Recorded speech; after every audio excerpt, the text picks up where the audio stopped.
পরশুদিন বলছে বাবা আমার একটা বরখা কিনে দাও। আমার চাচতো ভাই বললো ভাই ইসলামপুর থেকে 300-400 টাকা পাওয়া যায়। আমি সাথে সাথে নিউনি মার্কেট থেকে আমি 1000 টাকা দিয়ে আমার মেয়েকে বরখা এনে দিচ্ছি।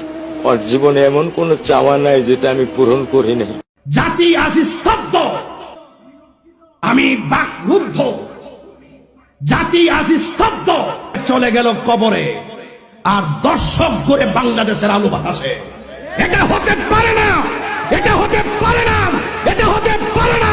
কথা বলুন, হাত তুলে বলুন, হাত তুলে বলুন, ঠিক না বলেন। আল্লাহ পাক পৃথিবীর সুখে রাখুক, আল্লাহ পাক আসিয়াদেরকে সুখে রাখুক, আল্লাহ পাক আসিয়াদেরকে নিরাপদে রাখুক। এই জন্য বলছি তোমার জন্য পারি না, তুমি নিজেকে কন্ট্রোল করো, নিজেকে সংযত করো। তোর মতন পশু, যেই পশুকে রমজানের রোজা, যেই পশুকে মানুষ বানাইতে পারে নাই, সেই পশু জাতির জন্য কলঙ্ক। কথা বলেন ঠিক? আল্লাহু আকবার। আপনারা যুবকরা একটু অ্যালার্ট থাকবেন। আমার এলাকার মা বোনদেরকে আপনারা পাহারা দিয়ে রাখবেন, আপনারা ভালোবাসা দিয়ে রাখবেন, আর হায়ানাদেরকে চেক দিবেন কে কোন ভাষায় তাকায়,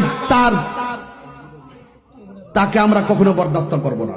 এদের উপরে খোদাই গজবাইতাছে, খোদাই গজবাইতাছে, খোদাই গজবাইতাছে। হাত তুলে বলো ঠিক কিনা বলো, হাত তুলে বলো ঠিক কিনা। এরা থুতা আমার জুতা।